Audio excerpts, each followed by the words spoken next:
अब 100% टॉपर बनाकर ही छोड़ूंगा। यदि आज की इस वीडियो को आप शुरू से अंत तक देख लेते हैं ना, तो बाबू 100% क्या 120% गारंटी के साथ टॉपर बनाने की मैं गारंटी लूंगा। क्योंकि आज का 14 से 15 तरीका मैं बताऊंगा। यदि आप उसको अपने जीवन में उतारना शुरू कर दिए, उन नियमों को पालना शुरू कर दिए, उन नियमों को अपने जीवन में उतार लिए, तो 100% नहीं 120% आप टॉपर बनेंगे। इसलिए ध्यान से मेरी बातों को, एक एक बातों को आप समझेंगे।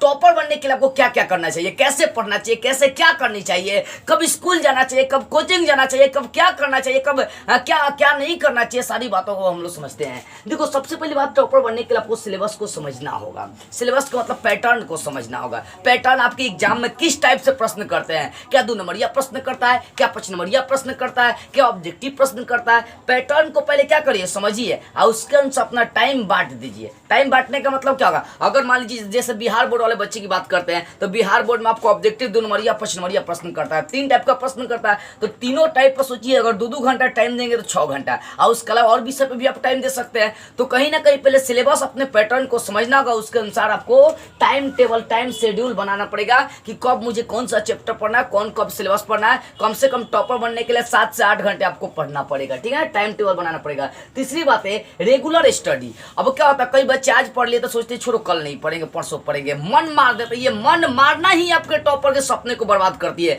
तो मन मारना नहीं है, बल्कि अंदर से उत्साह जगाकर पढ़ना है, रेगुलर पढ़ना है। कम ही पढ़ेंगे, 4 घंटा ही पढ़ेंगे, 7 घंटे ही पढ़ेंगे, हमें 18 घंटा नहीं पढ़ना है, 7 घंटा ही पढ़ेंगे, 8 घंटा ही पढ़ेंगे, लेकिन रोज का रोज पढ़ेंगे। 4 घंटा सुबह में टाइम दीजिए, 4 घंटा शाम को टाइम दीजिए, काम खत्म हो गई, ठीक है। और चौथी बात है, क्लास में ही डाउट क्लियर करें। कई बार क्या होता है, बच्चे को आपके टीचर जब पढ़ाते हैं तो बच्चे को समझ में नहीं आती है। जब बच्चे को समझ में नहीं आती है, वो डर से क्या करता है, अपने टीचर से सवाल नहीं करता, डरता है कि सर जी डांट देंगे। अरे डांटेंगे नहीं, तुम्हारा भय खुलेगा। और जो सर आपको डांटते हैं पूछने पर, तो वैसे टीचर के पास आप पढ़ना ही छोड़ दीजिए। नहीं, आपका टीचर्स आपका मार्गदर्शक होता है, कोई टीचर ऐसे कर नहीं सकता है। जो भी डाउट है, जहां भी क्वेश्चन फंस रही है, बेहिचक खड़ा होकर पूछिए, सर मैं पूछना चाहता हूँ, पूछिए बेहिचक कि फलाना ने ठिकाना को क्यों मारा। मतलब जो भी आपका प्रश्न होगा, जो भी आपका डाउट हो, वो क्लियर करिए। ये डाउट ही आपको टॉपर बनने के लिए साहसी बनाती है, ठीक है ना। तो क्लास में ही, अपने कोचिंग या स्कूल में जो भी डाउट आपको लगे उसको क्लियर कर लेनी चाहिए। 5वीं बात है, शॉर्ट नोट्स बनाए।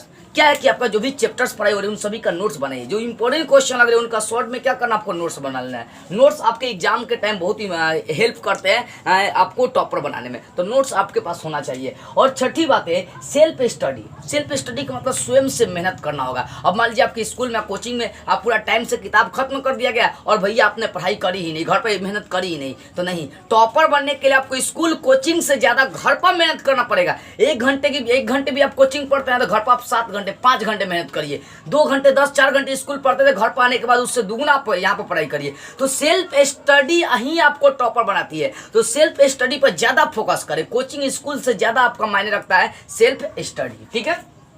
7वीं बात है ग्रुप डिस्कशन। अपना क्या करिए, कुछ बच्चों का ग्रुप बना लीजिए और उस ग्रुप में सवाल पूछिए एक दूसरे से। इससे क्या होगा कि अब जो बच्चे, मान लीजिए कि मुझसे कोई सवाल पूछा, जैसे मान लो मैं ग्रुप हूँ, ठीक है ना, मैं एक ग्रुप बना लीजिएगा 4 से 5 बच्चों का, एक प्रश्न दे दिएगा रोज याद करने के लिए। अब मान लो एक प्रश्न अगर सारे बच्चों से पूछे जाएंगे तो सुनकर ही आपको याद हो जाएगा, और किसी को बढ़िया से समझ में आया होगा तो समझा भी सकता है। तो ग्रुप डिस्कशन मतलब जो प्रश्न नहीं आती अपने ग्रुप से पूछ सकते हैं, समझ सकते हैं। इससे आपका माइंड बहुत जल्दी खुलता है और वो दिमाग में बैठ जाता है, ठीक है ना। इसलिए ग्रुप डिस्कशन करिए। टॉपर बनने वाला बच्चा इस तरीका को अप्लाई करते हैं। कॉन्सेप्ट को क्लियर करें। जो भी प्रश्न आप पढ़ते हैं उसको रटना नहीं है, कॉन्सेप्ट समझना है। कॉन्सेप्ट समझ जाएंगे वो जीवन भर याद रहेगी। अंतर रटी हुई चीजें लेकर एग्जाम में जाता है, भूल जाता है। तो रटने नहीं, कॉन्सेप्ट को समझ आखिर कह क्या रही है, इसका मतलब क्या है, इस चीज पर आपको फोकस करना पड़ेगा। उसके बाद 9वीं बात आपको देखना है, राइटिंग स्किल सुधारे।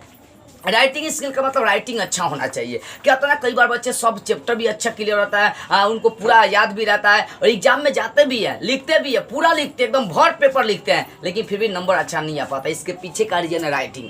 राइटिंग सुधारे। अगर राइटिंग सुंदर है तो रिजल्ट आपके बेटर आ जाएंगे। पूरी दुनिया सुंदरता के पीछे भाग रही है, तो आप भी राइटिंग के सुंदरता के पीछे भागे, फेयर लवली लगाने के पीछे नहीं भागे। ये चेहरा सुंदर होने से आप सुंदर नहीं हो पाएंगे। आपकी टॉपर बनना है ना, अगर बोर्ड में आपको टॉपर बनना है तो रियलिटी में आपको अपनी राइटिंग और राइटिंग स्पीड सुधारनी होगी। उसके बाद मॉडल और ओल्ड पेपर, यानी जो मान लो कि जो आपका पिछले साल एग्जाम हुआ था उसके वैसे 5 साल के पुराने क्वेश्चन पेपर को आप सॉल्व करिए, और जो मॉडल पेपर इस साल आई है उसको सॉल्व करें, क्योंकि 50 से 70% क्वेश्चन वहां से लड़ जाते हैं, ठीक है। और उसके बाद 11वीं बात है, निगेटिव फीडबैक को अनसुना करें। कई बार बच्चे सोचता है कि मैं टॉपर बनूंगा कि नहीं बन पाऊंगा, ओ मैं टॉपर नहीं बन पाऊंगा, मुझ में ये कमी है वो कमी, वो अपने आप को ही क्या करता है, धिक्कारते रहता है। तो ऐसे बच्चे कभी टॉपर बनेंगे नहीं। हमें निगेटिव फीडबैक को अनसुना करना है, उसको सुनना ही नहीं है। हमें हमेशा मोटिवेटेड रहना है, और मोटिवेटेड रहने के लिए हमें मोटिवेशनल वीडियो देखना पड़ेगा या मोटिवेशनल बुक पढ़ना पड़ेगा, जिन्होंने विषम परिस्थितियों में अपने आप को उजागर किया और सफलता की ऊंचाइयों पर ले गया। वैसे वैसे लोगों की कहानियां सुनना पड़ेगा। इसलिए मोटिवेशनल वीडियो देखिए। ये मोटिवेशनल वीडियो क्या करती है, आपको आपके उत्साह को बढ़ाती है, आपको टॉपर बनाने की प्रेरणा देती है। इसलिए बाबू मोटिवेशनल वीडियो आपको देखना पड़ेगा निगेटिव फीडबैक को हटाने के लिए। उसके बाद प्रॉपर रेस्ट है, क्या होता है ना, 7-8 घंटे आप रोज पढ़िए, और उसके बाद कम से कम 5 से 6 घंटे सोइए। अगर आप पूरी नींद नहीं ले पाएंगे ना तो आप बढ़िया से पढ़ाई नहीं कर पाएंगे, और जब पूरा नींद नहीं लेंगे और जब बढ़िया सा पढ़ाई नहीं करेंगे तो इसका मतलब कि आप टॉपर नहीं बन सकते हैं। इसलिए आपको रेस्ट भी लेना है, खाली पढ़ते नहीं रहना है। अब मान लो कि देखो सबसे ज्यादा आदमी का मेहनत कहाँ, दिमागे में लगता है, सबसे ज्यादा मेहनत यही होता है। घर के लोग बोलते हैं कि क्या पढ़ने से थकान होती है, नहीं, बहुत ज्यादा होती है, बहुत ज्यादा।